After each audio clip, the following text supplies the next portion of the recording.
이렇게 소속을 묻는 경우는 사실 흔하지는 않습니다. 영화에나 나올 법한 이야기이죠. 하지만 우리는 때론 그 질문을 만나곤 합니다. 잘 모르는 사람에게 어떠한 정보를 알기 위해 던지는 질문 중에 하나이죠. 우리는 어디 소속이십니까? 라고 묻기보다 어디서 오셨습니까? 라고 조금 더 완곡하게 묻긴 합니다. 그 질문에 따라 상황에 따라서는 내가 사는 지역을 말할 때도 있고 혹은 어떤 사람과의 관계를 말할 때도 있습니다. 어떨 때는 나의 직업이나 내가 하는 일을 이야기를 할 때도 있습니다. 우리는 이렇게 다양하게 내가 소속되어져 있는 것에 그리고 나의 소속을 밝힐 수가 있다라는 것이죠. 그런데 우리는 이 질문에 대해서 영적으로도 한번 생각해 볼 필요가 있습니다. 우리는 어디 소속입니까? 우리는 하늘의 시민권을 가진 하늘에 소속된 사람들입니다. 그러면 사람들이 나를 봤을 때도 그 소속감이 드러나야 한다는 것이죠. 믿지 않는 사람들은 우리를 정말 저 사람은 뭔가 다르구나 라고 분명히 인식하며 생각하고 있을까요?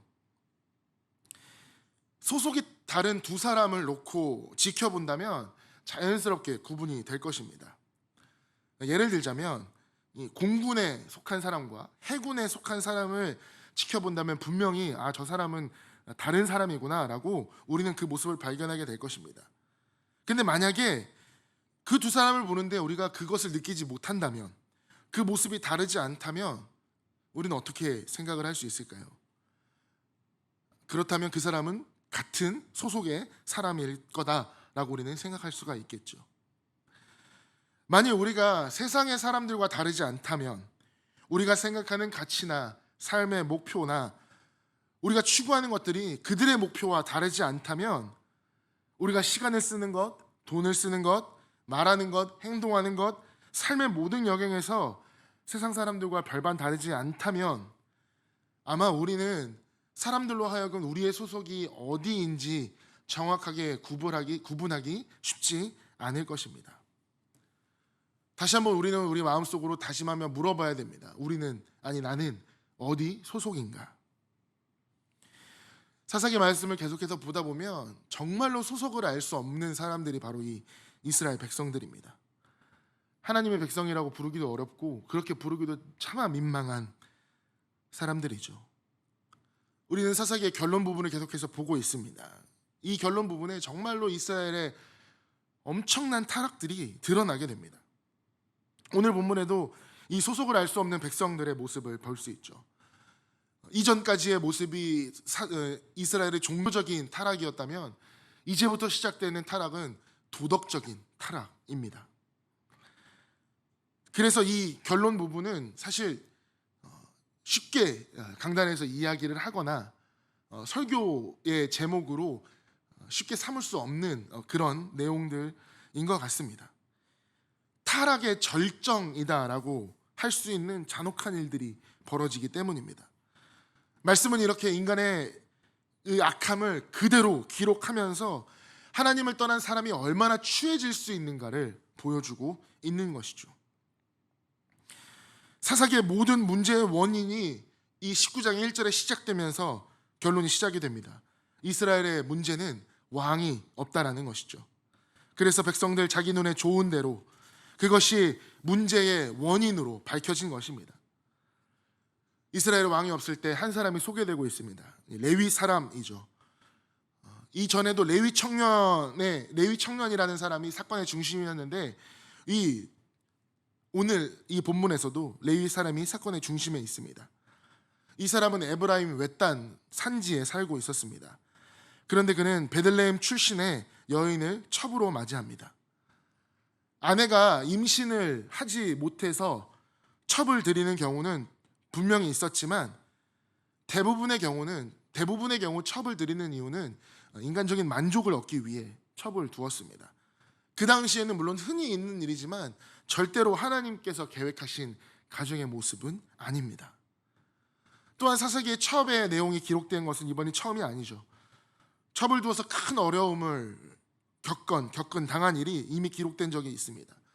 기드온은 첩을 두었고 그 첩으로부터 얻은 아들 아비멜렉이 그 이복 형제들 수십 명을 죽이는 일을 했었습니다. 그러니 이 레위 사람이 첩을 두었다라는 이 문장 안에는 우리가 긍정적이거나 좋은 모습으로 받아들일 수가 없다라는 것이죠. 뭔가 안 좋은 일이 벌어지게 될 것이구나라는 것을 우리는 자연적으로 불안감을 가질 수밖에 없습니다. 그리고 그 불안감은 이내 현실이 되어갑니다. 2절에 보시면 그 척이 행음하고 남편을 떠나 유다 베들레헴 그의 아버지 집에 들어가서 거기서 넉 달 동안을 지냈다라고 되어 있습니다. 첩이 남편을 떠나서 자기 아버지 집으로 돌아가 버렸습니다. 이 말씀에는 첩이 행음하고 남편을 떠났다고 이야기를 하고 있습니다. 어떤 의미입니까? 이 첩이 소위 말해서 바람이 나서 다른 남자를 만나러 아버지 집에, 그러니까 처가로 갔다는 말일까요? 아니면 다른 남자를 만났기 때문에 남편의 미움을 받아서 쫓겨났다는 말일까요? 이어지는 말씀들을 보면 사실 이 말씀을 이해하기가 더 어려워집니다. 왜냐하면 3절에는 레위 사람은 첩에게 다정하게 말하고 다시 집으로 데리러 오려고 하고 있습니다. 그리고 아버지는 이 죄지은 딸을, 지혜를 짓고 집에 돌아온 딸을 넉 달 동안이나 데리고 있다라는 것이죠. 그러니까 행음이라고 되어 있기 때문에 상황이 잘 맞지 않는 것 같습니다. 첩이 음행하였다면 남편은 왜 그녀를 찾으러 처가까지 굳이 갔습니까? 그것도 그녀의 마음을 달래서 데려오려고 했을까요? 사실 앞뒤가 좀 맞지 않는 이야기죠. 그래서 학자들은 이 단어에 이 필사자, 그러니까 글을 썼던 사람의 실수가 있었을 수 있다라고 이야기를 합니다. 원문을 보게 되다 보면 마지막 이 글의 한 획을 붙이느냐, 떨어뜨리느냐에 따라서 의미가 달라지게 되는데, 이 다르게 읽을 경우 행음하다라는 이 단어가 화가 나다, 미워하다라는 뜻이 되어버립니다. 그래서 우리가 보는 개역개정이나 공동 번역에는 어떻게 되어 있냐면, 그러나 무슨 일로 화가 난 여자는 그를 떠나 유다 땅의 베들레헴에 있는 자기 친정집으로 돌아가서 넉 달 동안이나 머물러 있었다라고 그렇게 기록을 하고 있습니다.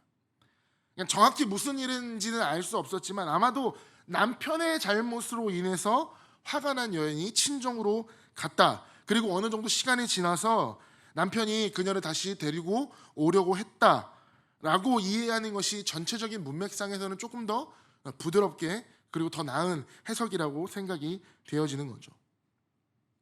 레위 사람은 그렇게 하인 한 명과 나귀 2마리를 데리고 베들레헴으로 떠납니다. 이 되게 사소한 정보이지만 남편이 준비한 나귀는 2마리입니다. 출발하는 사람 2명이죠.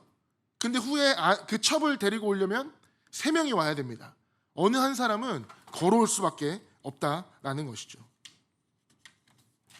레위 사람이 베들레헴에 도착을 했을 때 그 여인의 첩은 그를 집으로 인도합니다. 그리고 그녀의 아버지는 사위를 맞아서 반갑게 그리고 기뻐하죠.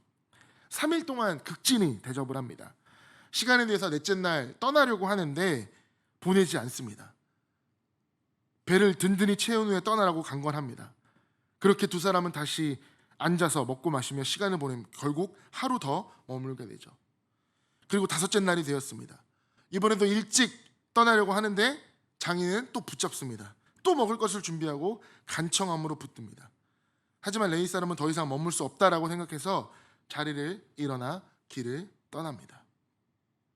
오늘 우리가 읽은 말씀은 아니지만 10절의 말씀을 보면 그 사람이 다시 밤을 지내고자 하지 아니하여 일어나서 떠나 여부스 맞은편에 이르렀으니 여부스는 곧 예루살렘이라 안장 지은 2 나귀와 첩이 그와 함께 하였다라고 기록이 되어 있습니다. 레위 사람과 그 일행들은 베들레헴을 떠나서 여부스에 이릅니다. 여부스가 오늘 어디라고 되어 있냐면 바로 예루살렘이라고 되어 있습니다. 아직 예루살렘을 정복하기 전이었기 때문에 그 땅에는 여부스 족속의 사람들이 살고 있었습니다. 해가 기울어지고 나서 길을 떠났기 때문에 곧 해가 질 것입니다. 그래서 하인은 레위 사람에게 이곳 여부스에서 하루 묵고 갈 것을 제안하고 있습니다. 하지만 레위 사람은 하인의 제안을 거절하죠. 12절 말씀을 읽어보면 레위 사람은 이스라엘 성읍인 기브아까지 조금 더 가야겠다라고 합니다.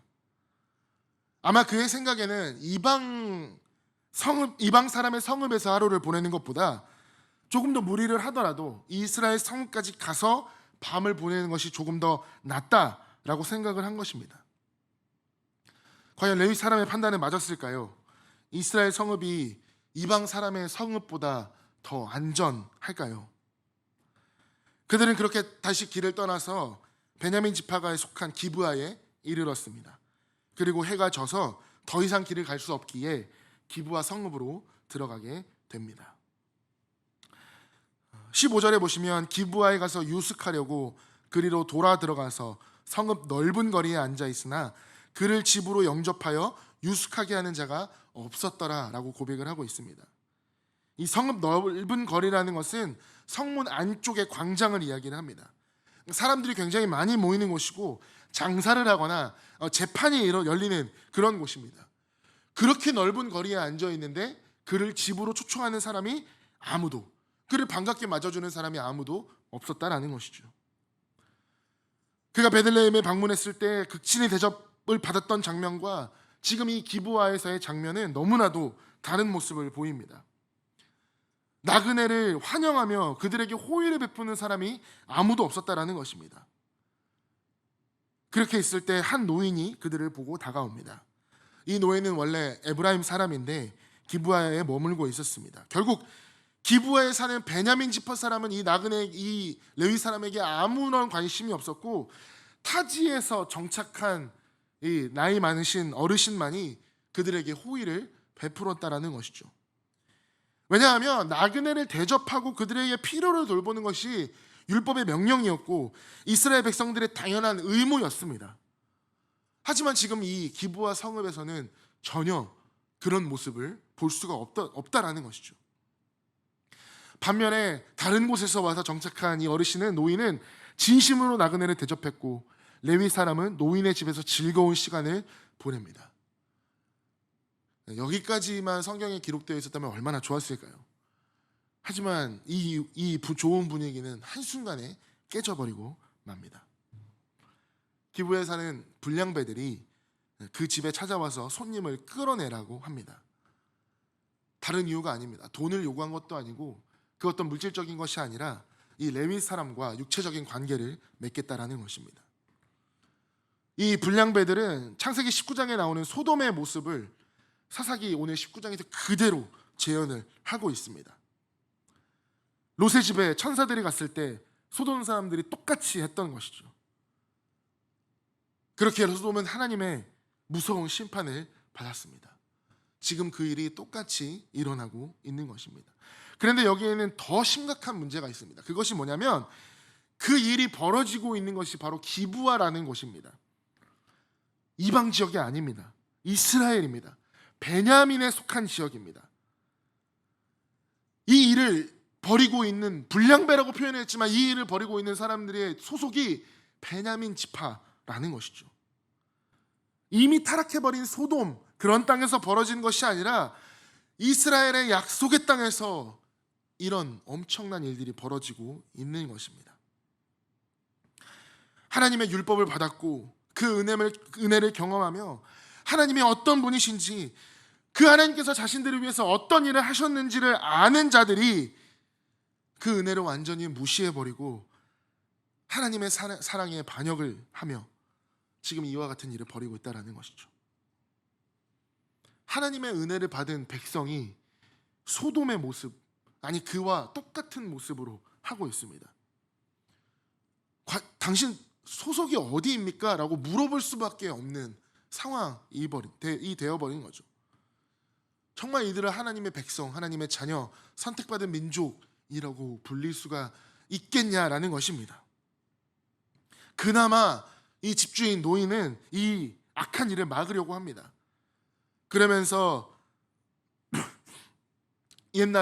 옛적에 롯이 했던 그 일과 똑같은 일을 하려고 합니다. 소돔의 일이 정말로 다시 재현되고 있는 것이죠. 23절과 24절의 말씀을 보시면 노인은 악을 행하지 말고 망령된 일을 하지 말라고 하면서 그들에게 자신의 딸과 레위 사람의 첩을 대신 내어주려고 합니다. 특별히 노인이 하는 말은 굉장히 좀 충격적입니다. 욕보이든지 너희 눈에 좋은 대로 마음대로 자신의 딸과 첩에게 행하라 라는 겁니다. 다만 레위 사람은 건들지 말아라 라는 것이죠. 이 노인이 가진 사람에 대한, 특별히 이 여자에 대한 그릇된 생각을 알 수 있다라는 것입니다. 그저 생명체가 아닌 소유물, 재산 그 정도로만 생각을 하고 있습니다. 그래서 악을 막으려고 하면서 또 다른 악을 행하고 있는 것입니다. 이 노인의 그러한 요청에도 불량배들은 말을 듣지 않습니다. 25절의 말씀, 정말로 이렇게 설명하기가 어렵고 불편한 그런 장면들입니다. 성경을 읽는 사람들로 하여금, 말씀을 보는 사람들로 하여금 정말 이 일이 실제로 일어났을까라고 하게 되는 의문을 품게 만드는 장면들이죠. 불량배들은 여인을 사람으로 대하지 않습니다. 인간의 죄악된 이 본성은 하나님이 만드신 작품을 완전히 짓밟아 버렸습니다. 다시는 일어날 수 없게 망가뜨려 버린 것이죠. 하나님에 대한 두려움과 경외심, 그런 것 따윈 그들에게 필요가 없었습니다. 완전히 자기 마음대로 육체의 쾌락의 노예가 되어서 죄의 길로 그 심판을 자처하고 있는 것입니다.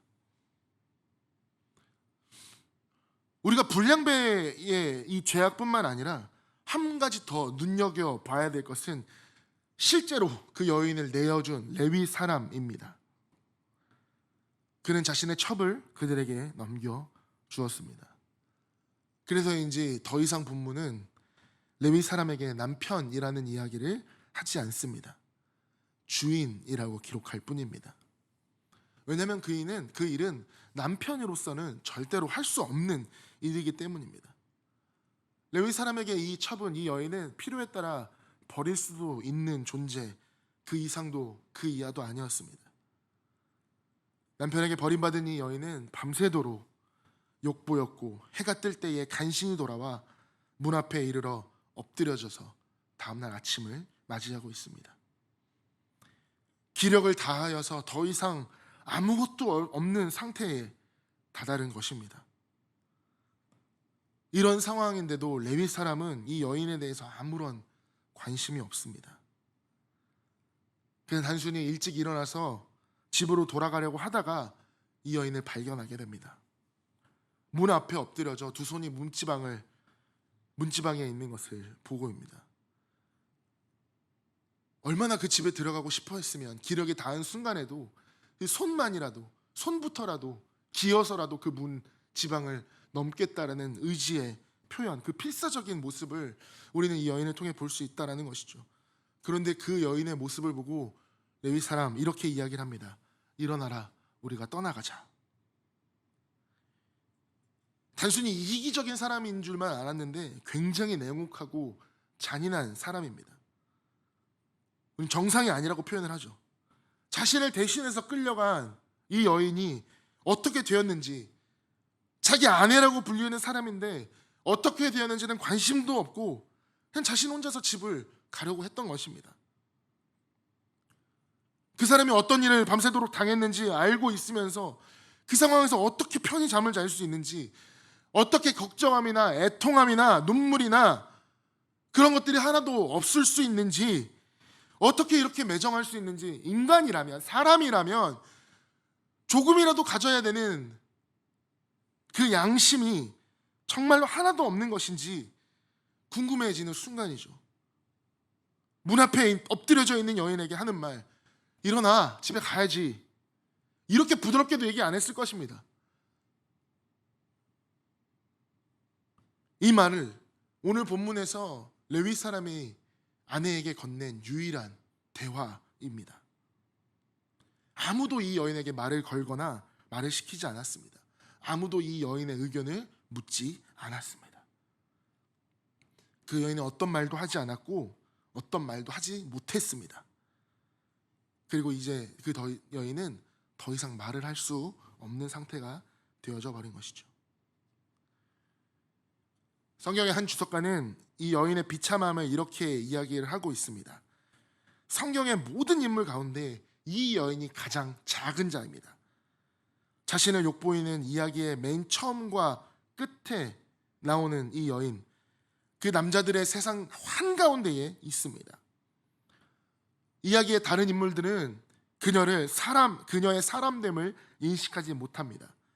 그는 재산이었고 사물이었습니다. 이름도 없습니다. 힘도 없습니다. 말도 없습니다.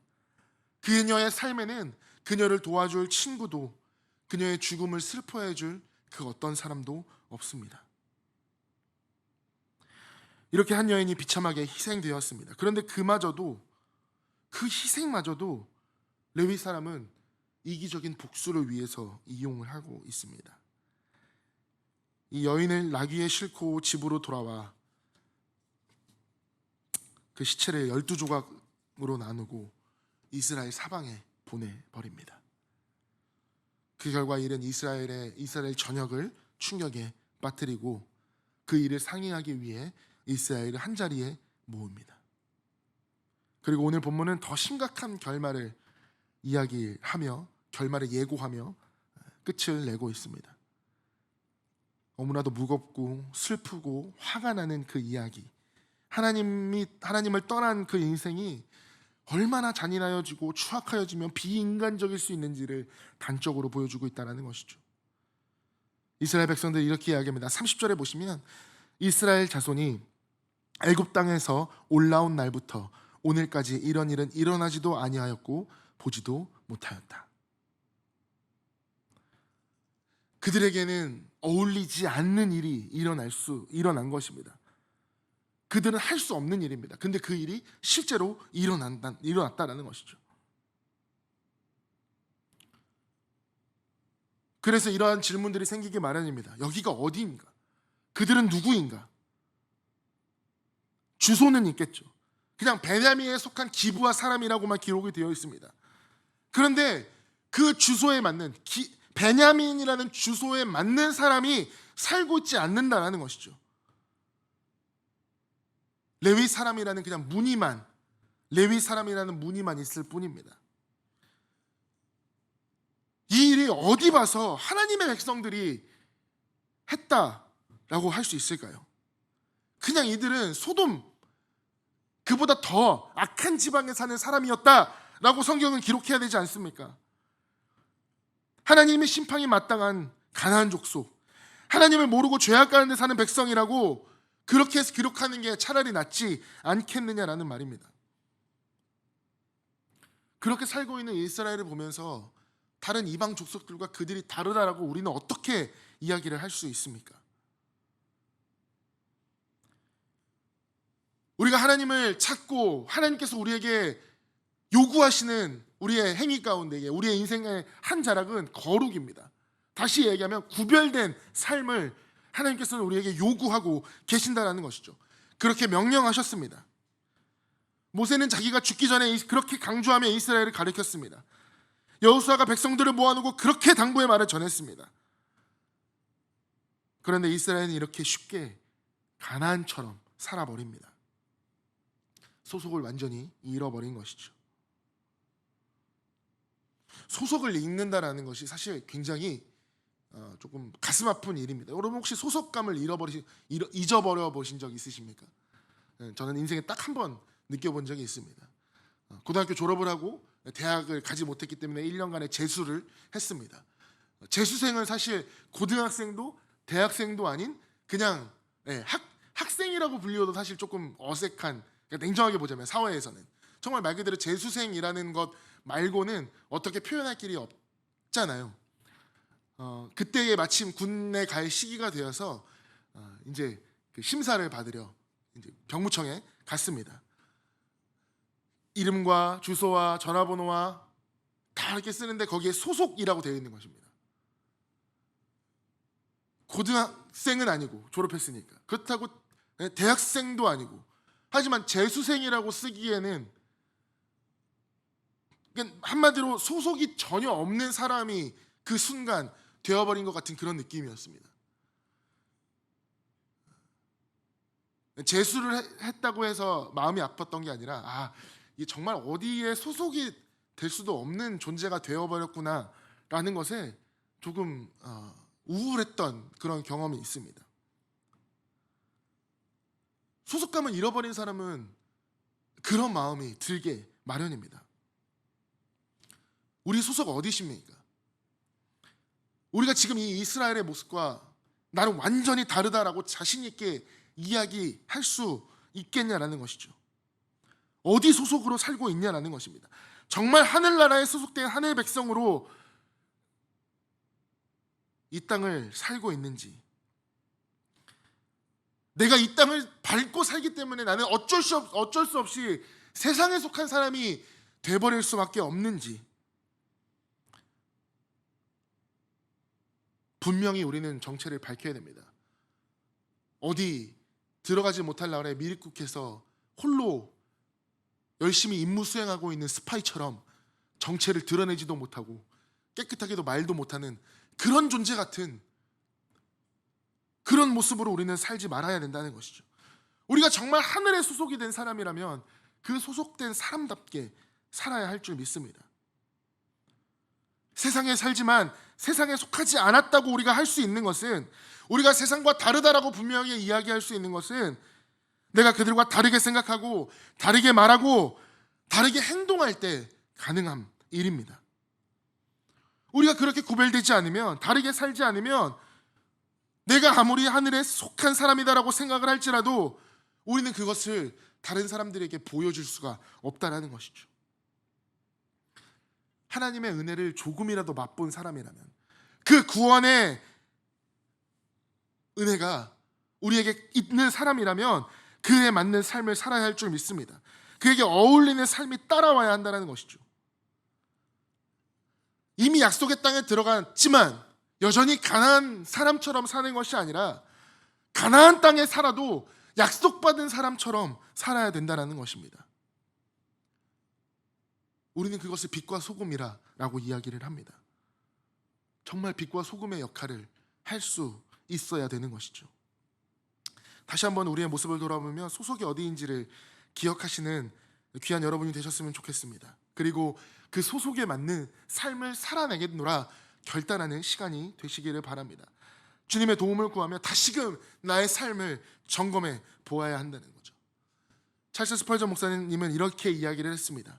하나님의 교회가 세상에 너무나도 적은 영향을 줄 수밖에 없는 한 가지는 바로 세상이 교회에 너무나도 많은 영향을 주기 때문이다.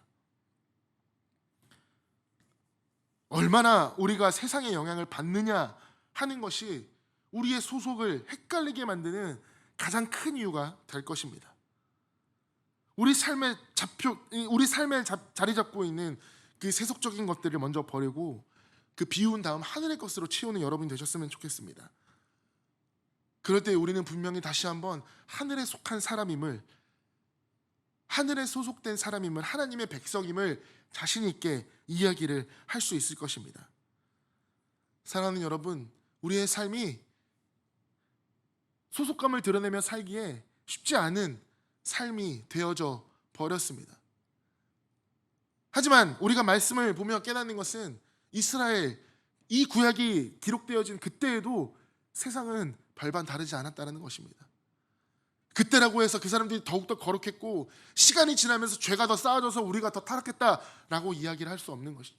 세상은 똑같습니다. 하나님이 없는 세상은 구약시대나 지금이나 똑같습니다. 하지만 그곳에 하나님의 말씀이 들어가 그 말씀으로 인하여 우리가 구원받고 거룩하게 구별되고 삶을 살고자 한다면 우리는 분명히 그 안에서도 그렇게 빛날 것이며 하나님께서 택하신 그 백성의 모습으로 살 수 있을 것입니다. 그렇게 살아내는 여러분들의 귀한 삶이 되기를 주님의 이름으로 축원합니다.